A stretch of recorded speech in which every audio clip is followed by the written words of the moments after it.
Welcome back to another Sports News podcast. This is Sean, and we have a couple things to talk about. This will be a little bit of a shorter podcast because really we're hitting two topics, and that is the Super Bowl. I'm going to break it down for you. What could happen, what probably will happen, and maybe there'll be upset. And then breaking down 325, UFC 325, wondering who should face who. Should some fighters retire at this point? And then go into a little bit of the UFC Fight Night that's happening this week and maybe talk about a topic or two. All right, let's start it off. The Super Bowl.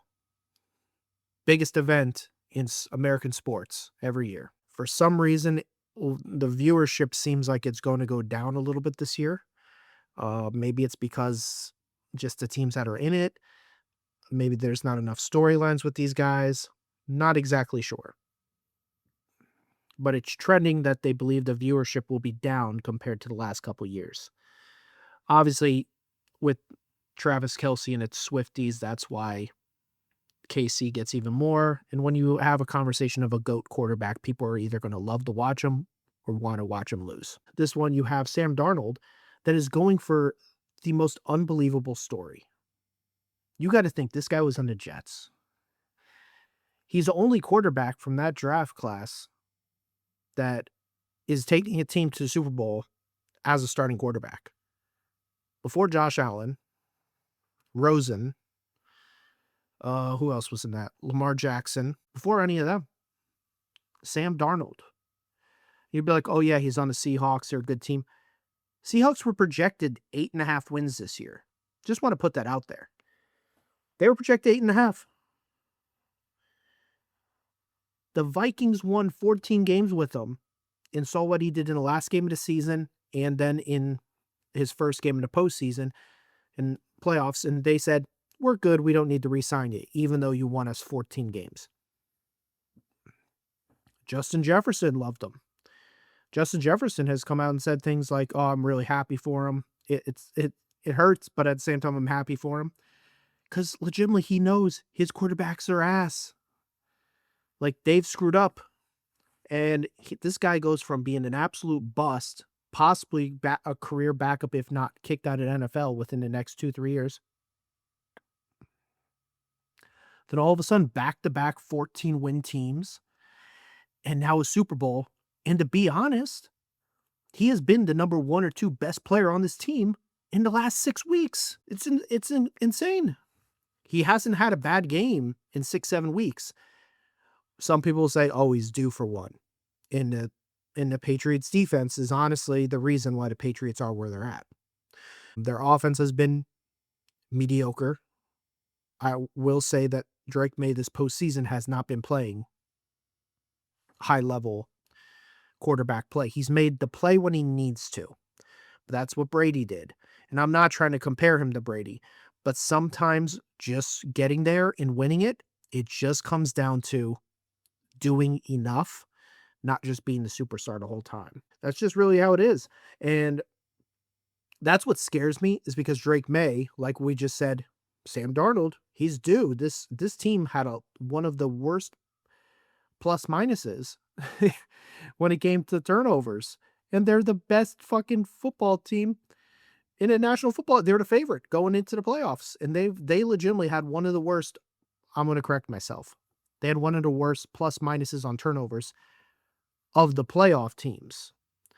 Obviously, there's teams like the Jets that did not get one interception all year, which that's still unbelievable to even think of. But the Seahawks, they played good football. They played incredible defensively, incredible special teams. They've made a lot of big plays this year on the special teams. And it's funny because the Rams were the exact opposite. And that's really what cost the Rams, is they've lost multiple games because of that special teams. They could have been where the Seahawks, and even in the game against them, they had a special teams blunder again. That's the difference. You have to win 2 out of the 3 sides of the football. People think it's just offense, defense. Special teams is a very, very big part of NFL football. When you think of the great Patriots teams, and I'm a Giants fan, so I'm not just glazing the shit out of Patriots for no reason. When you think of them, Bill Belichick always had a great defense, great special teams, and he just let Brady run the offense. Legitimately, that's what it was. It's like, Brady, you're good enough to run the offense. We'll make sure our special teams and defense are doing their jobs to the best of ability. We're going to win 2 to 3 sides of the football. They got to outplay Tom Brady. There's a reason they won 6 championships. Just saying. That's a fucking good deal, if you ask me. Patriots have been playing great defensively, great special teams. You look at the Seahawks. They've been playing great offensively recently. Other than the Rams games, they've been playing great defensively because they've been they've given up points to the Rams, but they just give that's a rivalry game. Things are going to happen in those they always say divisional games, you can't really look at spreads. You really can't. But so playing a team 3 times, you're going to figure out their defense, you're going to figure out their offense. It's one of those, that's why both those games were high scoring. But other than that, Seahawks have had the best defense and honestly the best special teams in NFL and have had one of, if not the best offense in NFL over that 6-7 week span. Unbelievable. And Sam Darnold has played like a top 3 quarterback in NFL over those 6 to 7 weeks. None of this is bullshit. It's all truthful. The story of him being a bust to possibly bringing a Seahawks team to a championship. And yes, there's so many parts. JSN going from a good wide receiver to all of a sudden a top 3 wide receiver in the NFL. This defense being a good defense, young core, to all of a sudden the veterans and the young core are playing at all elite levels. The special teams playing unbelievable. Like, everyone is overachieving. But the team is this goddamn good. And you can say the same thing with the Patriots. Patriots, their defense is good. Should they be playing at this level? Probably not, but they're overachieving. The offense, Drake Maye, has just been incredible all year. There's a reason he's going to get MVP or he's going to get runner-up to MVP. Either way, like, good for him. We're going to find out in a couple days. My personal opinion, I would give it to Matthew Stafford, but I am totally okay. I'm like 55-45. So if it's the 45% and it's Drake Maye, I'm totally okay with it. You won't catch me crying about that. It's close enough that I understand both sides of the story. Now, the Patriots, their special teams have been playing above what they normally have. Like, they were back-to-back, like 3 and 4 win teams.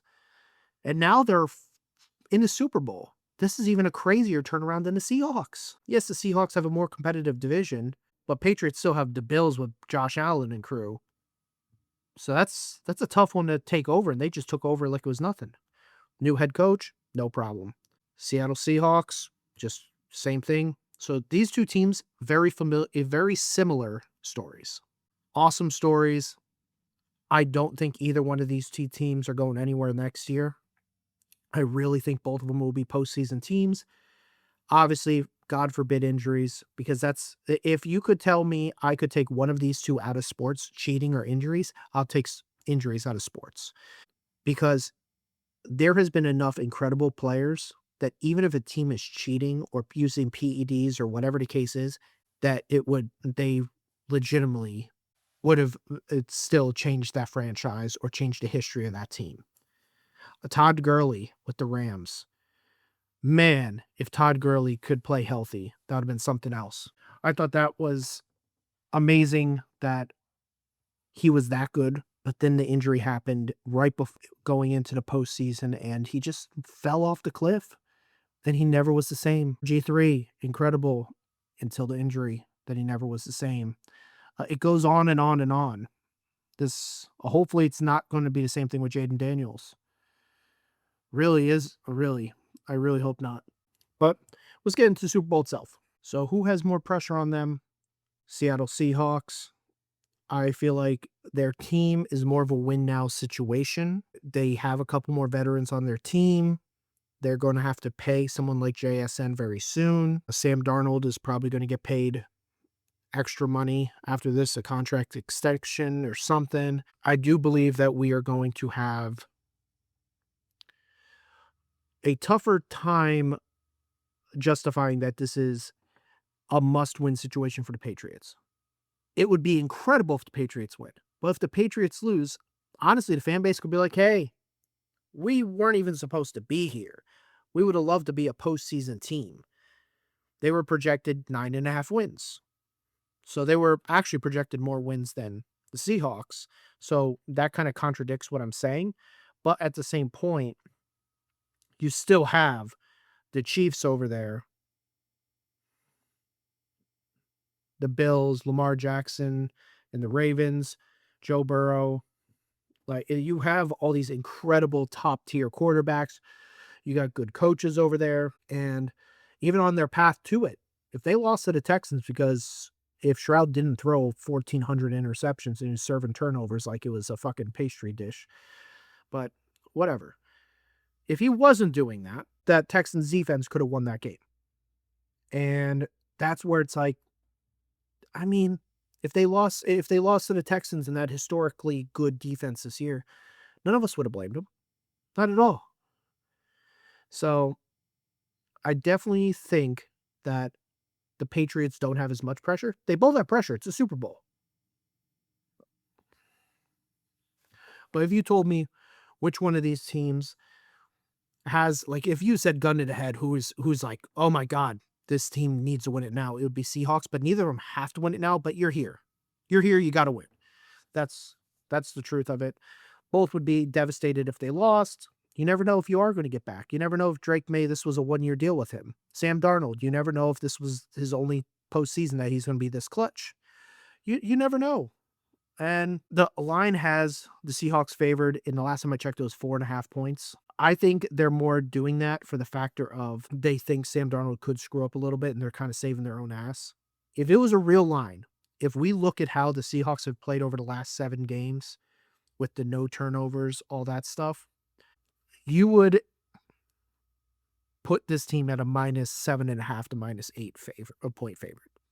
If you seriously, and you'd be like, oh, but the Patriots, they've won. And they've won pretty good too. It's like, yes, I understand that.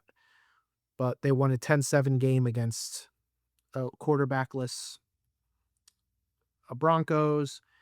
Stroud was throwing balls so bad he was hurting his own players. Like, and it's not, and this is not me being a merchant saying, oh, their schedule was so weak. It wasn't so weak. It was the players on those teams playing very bad. But I do give credit to Patriots defense. The way the Patriots offense has played, Drake Maye is going to have to play way better for this team to win. Way better. And if this Patriots team shows up versus the current Seattle Seahawks team that shows up, they both play how they've been playing, it will 100% be the Seahawks running away with this. I'm going to pick the Seahawks myself. It's funny, since I've started this channel, all I've been talking about is Sam fucking Darnold. And legitimately, you would think he's my favorite quarterback. It's just really funny that it's just been a great story that I get to cover that, guess what? ESPN doesn't cover. ESPN's just talking about whatever. They fucking mentioned the Cowboys twice on ESPN this week. And it's Wednesday. Why are we talking about the Cowboys? We have the Super Bowl this week. Stop talking about them. You know? It's insane. And that's why I want to do this, because I'll talk about the relevant fucking topics. So I'm going Seahawks. I think they cover that spread. But at the same point, Sam Darnold could finally lay an egg. Drake Maye could go nuts. In my opinion, what I personally want is, obviously I want Seahawks win because I don't like any Boston, New England team. But I want both Drake Maye and Sam Darnold to play their hearts out. And I want it to be a fun game. I don't want it to be like last Super Bowl. Last Super Bowl, I left at halftime. And no, it wasn't because I didn't want to listen to Kendrick Lamar. Like, and the same thing with the Bad Bunny thing. I don't care. I legitimately use the halftime to go get some food, like bake some food, use the restroom, talk with, I usually have people over. That's how it is. No offense to whoever's doing a halftime show. That's not what I'm there for. I'm there for football. That's what I am. Like, so no offense to whoever's doing it. Like, this isn't a political thing, nothing like that. I just don't watch it. I'm usually doing stuff. I watch the sport. Sports on break. I'm not a huge commercial guy either. Like, even with, oh, they have the greatest commercials on Super Bowl. I still try to meet them when I can.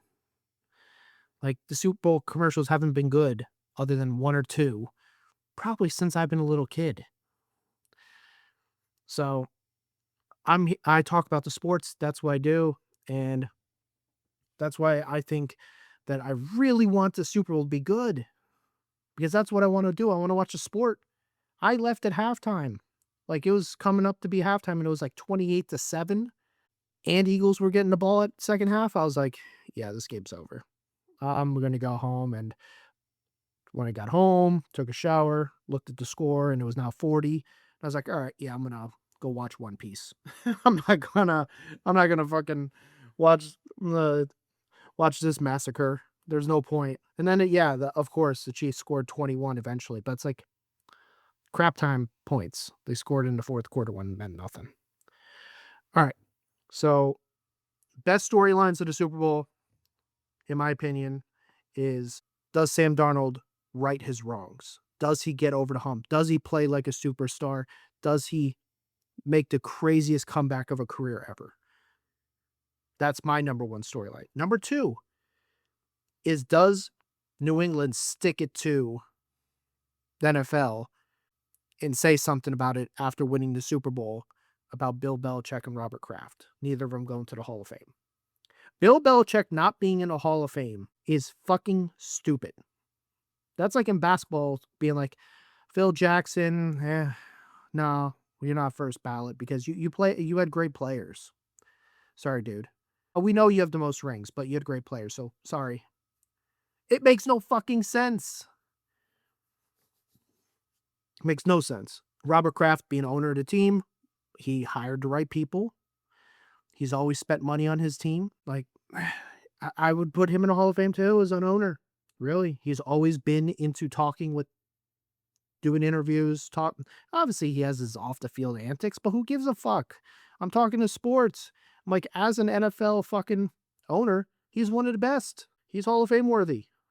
So ridiculous. Neither of them got in, and that's a good storyline. Is them basically winning it and them being like, screw you guys for not doing this for our guys. The NFL is run by idiots, which they are, but that's just how it is. And another storyline would just be,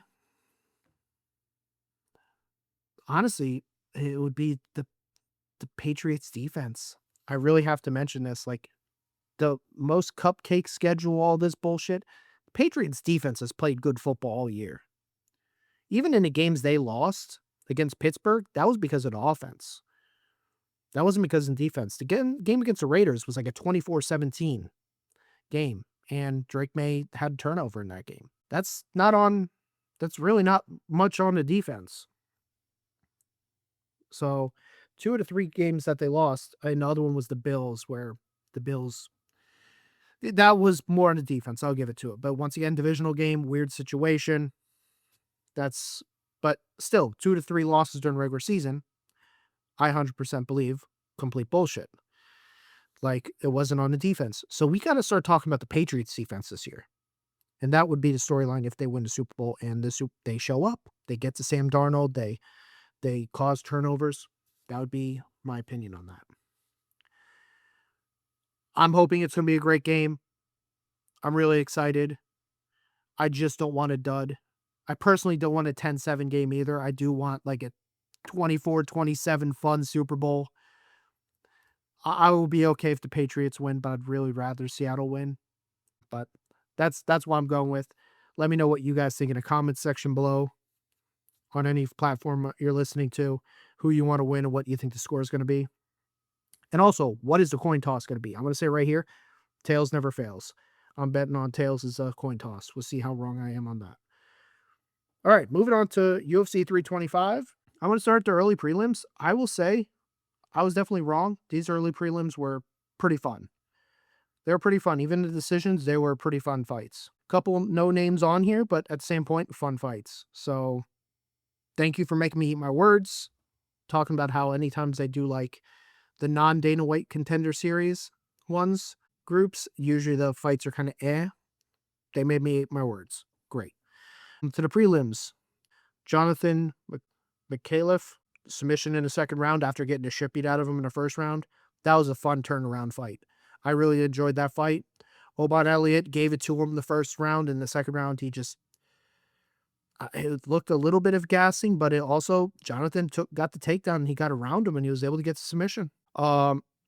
Jacob Malkoun, thank you, buddy, for I know it was still a decision, but it was the most exciting Torrey Finney fight by a Torres Finney fight by a long shot. That's because you beat the shit out of him.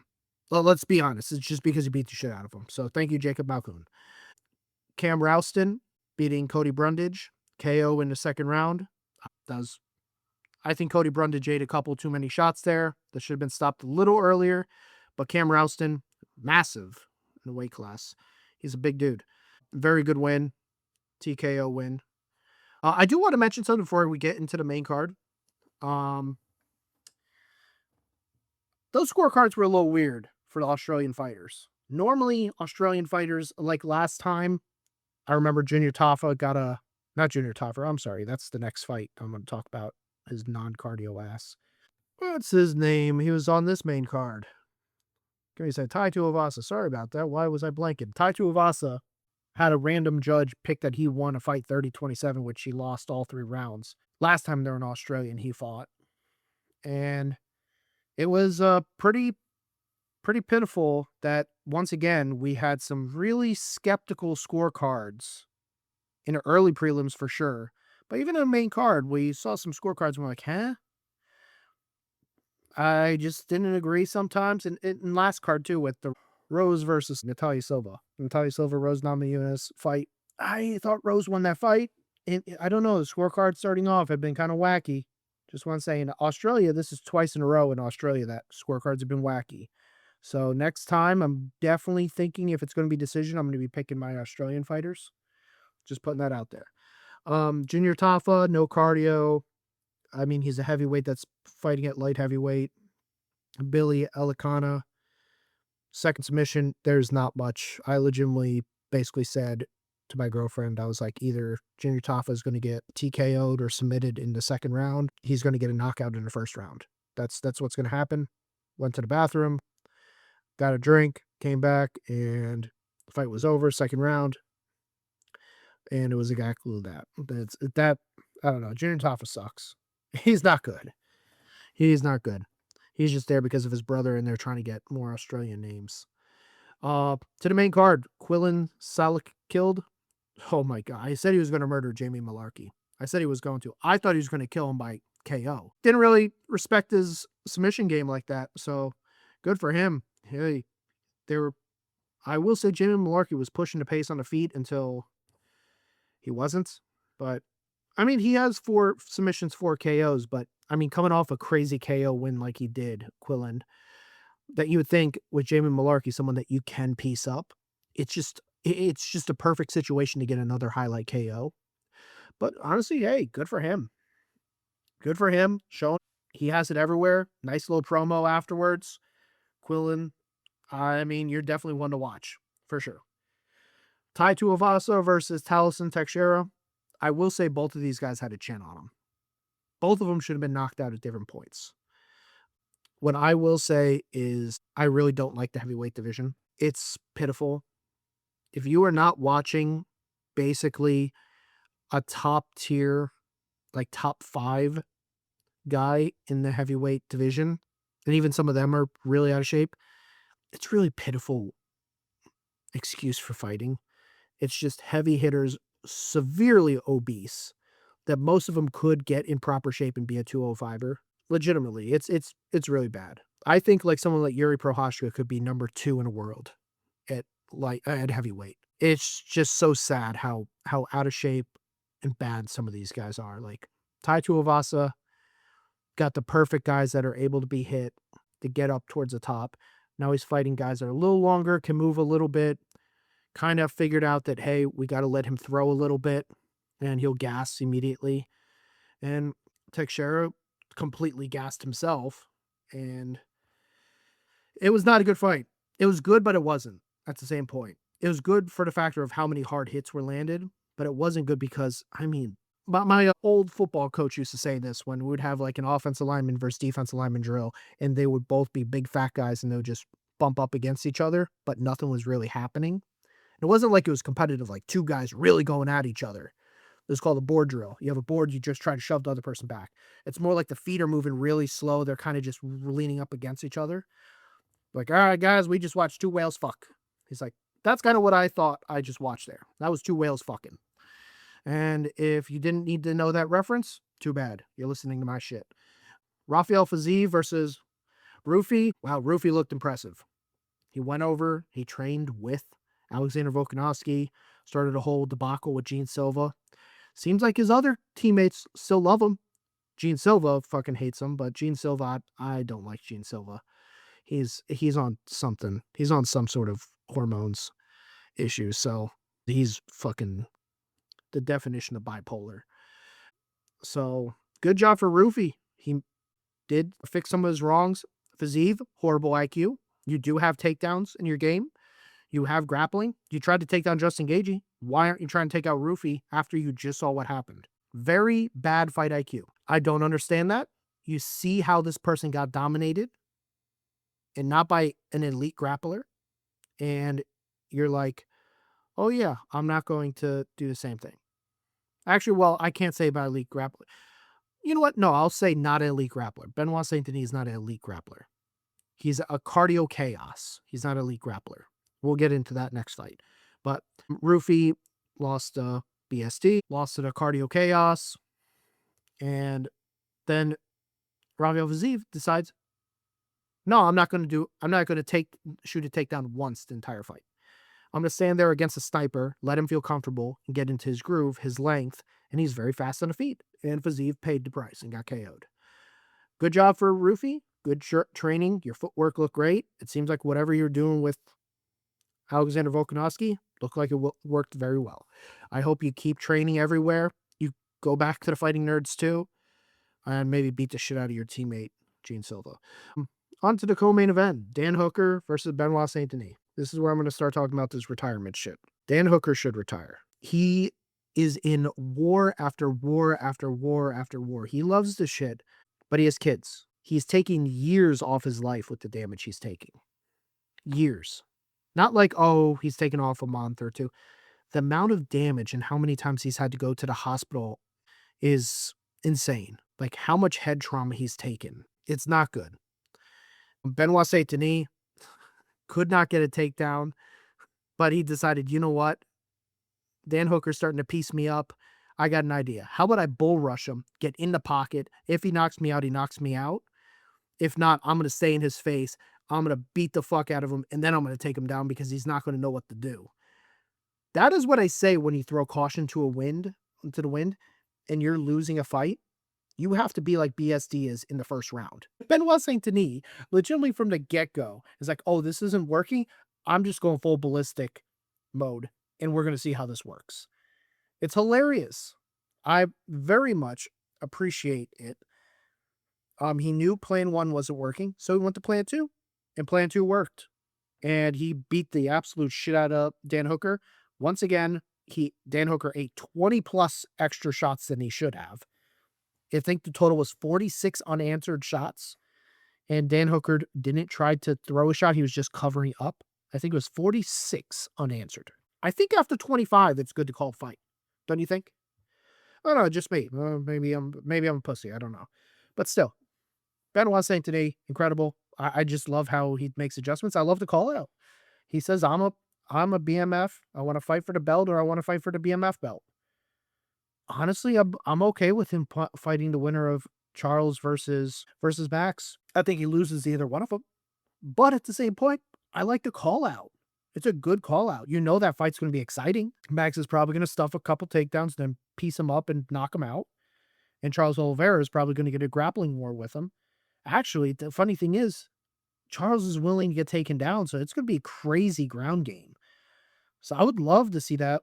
But I do think Max beats Charles again, but we'll get into that when we get to that fight. I'll go into more detail with that. But still, I love to call out or the champ, which whatever. I mean, you could call it Justin, but Justin's gonna kill you because he could stuff Patty, he could stuff you. But you could do the chaos thing, but Dan Hooker maybe didn't knock it out, but Justin will. Great job. And Alexander Volkanovski, the old man keeps going. Diego Lopez broke both his feet. He just wouldn't throw caution to the wind. But at the same point, when he could throw caution to the wind late in the fight, basically knowing he's going to lose, he decided not to because he had broken feet. One of them broke in the 5th round, I will say.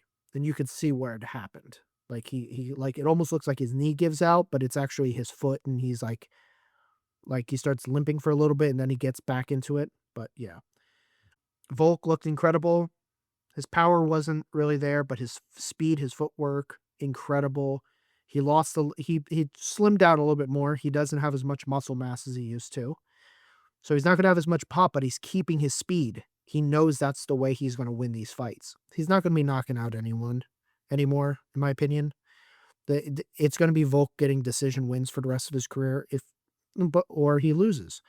Like that's my opinion. If there's finishes, it's going to be Volk on the losing end. He doesn't have that pop anymore.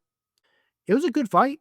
It really was. Some people might think, oh, it was boring, but I mean, it was a masterclass by Volk, just showing that it doesn't matter with age. You just got to figure out what will work best for you to win.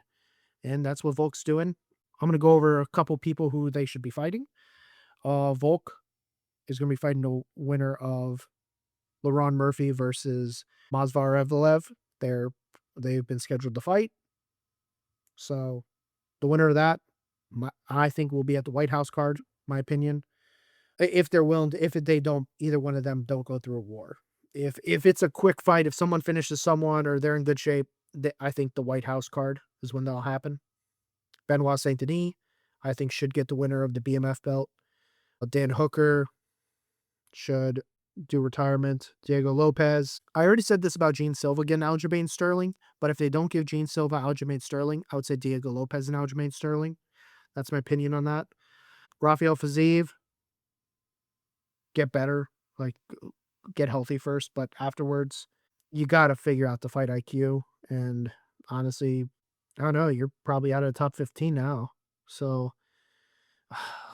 you're probably going to have to fight someone outside the top 15 and then come back in. Roofy?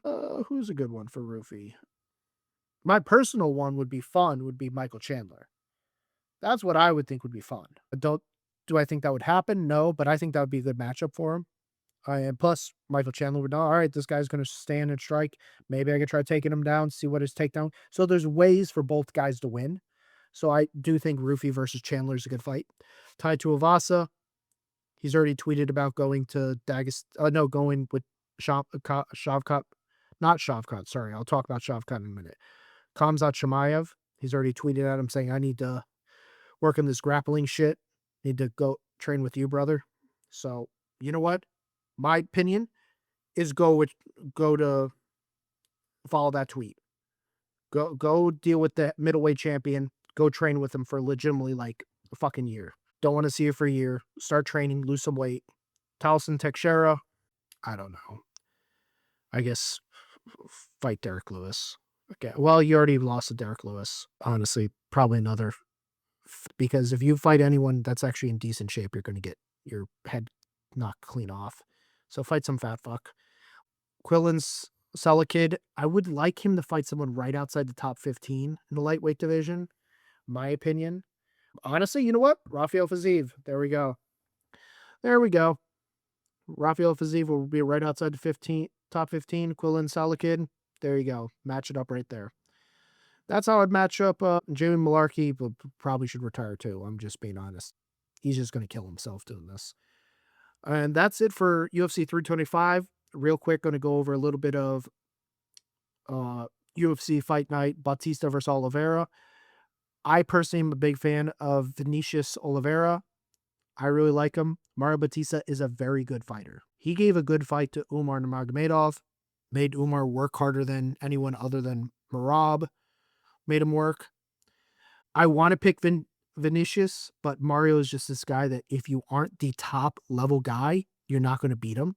And do I think Vinicius is actually like champion material?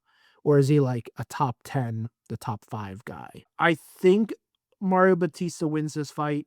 He's going to win a decision. He's incredible on the ground. If you watched him and Umar scramble, you'll realize he's a very good fighter. And on stand-up, he's very respectable. Vinicius is a finisher everywhere. If you told me someone got knocked out, Mario Batista will get knocked out because Vinicius is just serious power, really good grappling. All seriousness, Vinicius has more ways to win, but I think Mario Batista just knows how to control it the way he wants to, other than someone against like it. I think, my opinion, Mario Batista would beat Sean O'Malley. That's my opinion. I think he loses strictly to Peter Yan, Umar, and Marab. That's who I think Mario Batista loses to. Maybe Sandhagen, maybe, but that's not a definite. Mario Batista is very good. If Vinicius wins this, I really do think you got to get him near number one contender fight. If it is against Umar, because Umar is probably going to be sitting out for a while, cool. Next fight is Amir Albazi versus Kyoji Horiguchi. I love the fight. I really do. Amir is another guy that I think he's going to be a guy that's always going to be a top like 8-4. I don't really think he's ever going to be a number 2, number 1 guy. The thing is, Horiguchi just came off Dana White Contender Series and had one fight, so it's really tough to put him as the win against Albazi. He's a good fighter. He's a damn good fighter. But I think Amir Albazi has more experience in the UFC, fighting higher level competition. I'm going to go Amir Albazi. I'm not looking at Vegas odds for any of this. So if one of these guys is like a minus 900, I'm picking the underdog. That's how it is. Next, Jayton Almeida versus Kuniev. This is a weird one. I've been looking at this fight for a bit. This is a weird one. I really want to pick Jayton Almeida, but they kind of basically told him, like, dude, if you just land someone, we're not going to give you any points. We're sick of it. And that's where it's making me want to go Rivian Kuniev. And Kuniev just came off a split decision loss to Curtis Blades. And honestly, some people could say he won that fight. You know what? I'm going to go Kuniev. I am. I know Jayton Almeida should be the favorite. If I was Vegas odds, I would make Almeida the favorite. But I'm going to pick Kuniev just because Almeida hasn't shown me in his because he's had 2 losses and he's had a win in between them, that all he's wanted to do is lay and pray. Kuniev is a well-rounded fighter. I'm going to go Kuniev. Even though he's off a loss, it's a split decision loss to Curtis Blades in a very respectable one, too. Michael, okay. I cannot pronounce his last name, but he's a good fighter.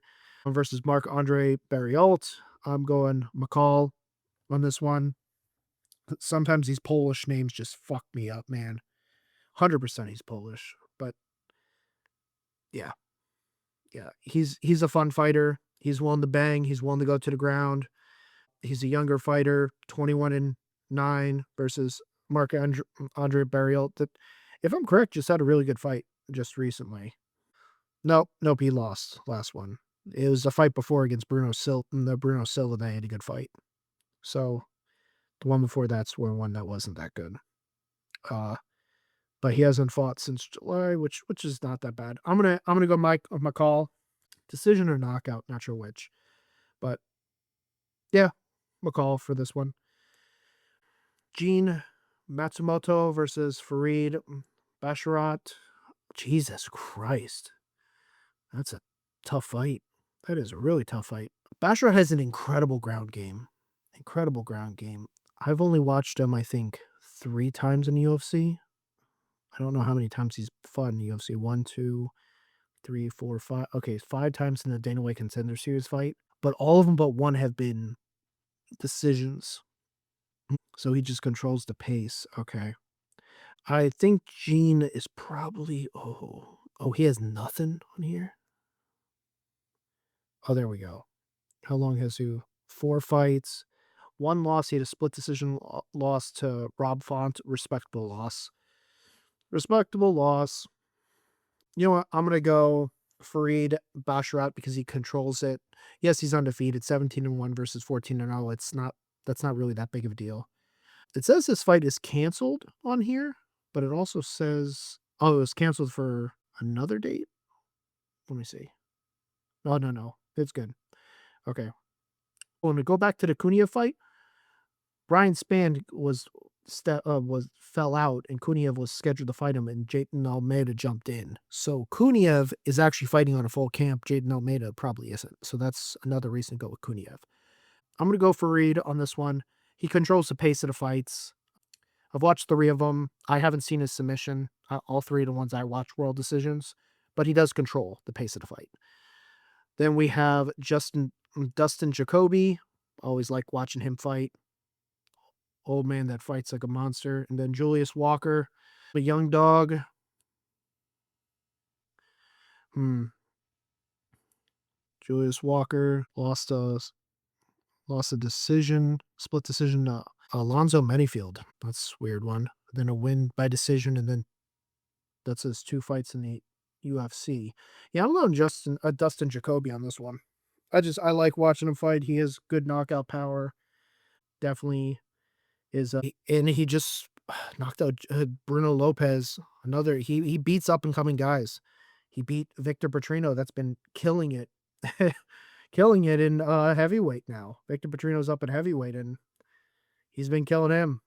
So, um, yeah, I think Dustin Jacoby's the move on this one.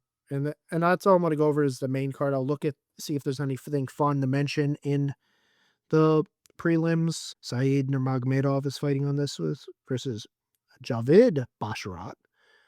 Okay. Wang Kong. There we go. We got some Wang Kong up in here. But the prelims are kind of eh. Where is this even being held? What does it say? Is this going to be an Apex card? It's probably an Apex card. But I would say that this fight card's kind of definitely a little lackluster, but I mean, at the same point, you could always still get banger fights. Like I just said, the early prelims of the last card wasn't that good, and it ended up being a banger. Also, just in the sports, let me say one thing about this is a little bit more of a rant, and then I'm going to close it out with a statement. Um, Shavkat Ragmanov just got taken off the top 15 for the welterweights. I agree with that, except for someone else needs to be taken off first. Colby Covington doesn't have a win against a current fighter in the UFC in over 2,000 days. Think of that. 2,000 days. No one in the UFC he has beat in that long. And I don't think he should be in the top 15. He hasn't won a fight in 1,400 days, I don't think. Like who did he beat? Like it was he had Leon Edwards, and then he hasn't fought since then. Before the Leon Edwards fight, was it Jorge Masvidal? That's hasn't been in UFC for like 4 years. Like that's really it. So, yeah, and then they reward him with another championship shot after beating Jorge Masvidal. Whoopee. So, he should not be in the top 15 if Shavkat's not in the top 15. Shavkat, yes, he fought in December 2024. We are 14 months later. He is going to be out most of the rest of the year. So he will be about 2 years without a fight if he fights this year. That's like average for Colby Covington. He'll fight once and then about 8 months later get a title shot, and then he won't fight for a couple years. That's what Colby does. That's the difference between name value and Dana White privilege versus being a dog. And on top of it, this is the bad part with them taking him out of the rankings. Now Shavkat's going to have to fight 2 to 3 times to get back to the belt. He was a number 1 contender scheduled to fight for the championship that has never lost, and people talk badly about him for winning a decision against Ian Gary. Every other one of his fights has been finishes. It's crazy you're that good when people have to talk badly about you winning by decision. That's how good Shavkat is. And we're taking him out of the rankings. I leave him and just leave him at 4. Just be like, all right, we'll mess with the top 3 because these guys are actually fighting for the belt. But I leave him at 4 because then he fights whoever's in the top 3 when he gets back, and then he fights for the belt. Like, it's not his fault that he's getting injured. He's not like purposely being a dick. He's not pulling out of fights last second. He's giving them some time. Like he's fun. He aura farms when he's fucking there. Like people love watching him fight. when I see Shavkat's on a card, I'm like, obviously it's been a while, but whenever he's on a card, I'm like, oh, I have to watch this fight because it's always good. So I think that's stupid that Colby Covington is still on the top 15 while Shavkat is not. And now that's going to hurt him, and he's going to have to fight 3 times, my opinion. But if Colby won 2 in a row, he'd be fighting for a belt. Just saying, kind of ridiculous. All right, last thing I want to say, the Winter Olympics are starting up real soon. I'm going to watch some and see if I want to talk about anything. I always love watching Olympics and Winter Olympics. I'm going to watch some. If there's something cool to talk about, I'll talk about it. If not, maybe I'll just tell you what the medal counts are during the next podcast. But if you're interested in anything in the Winter Olympics, please let me know in any of the comment sections. Let me know what sport's your favorite too. Me personally, I love the snowboarding and the skiing events. I love all of them. I do like bobsled, but I mean, I like it, but it's not my favorite. Snowboarding and skiing events, men and women, are my favorite, in my opinion. But I definitely like the ones where they do the jumps and do the tricks and land it on the skis, the snowboards. It's awesome. So, all right, well, that is it for another episode of SPR Sports News Podcast. This is Sean. It's been good speaking to you. See you next time.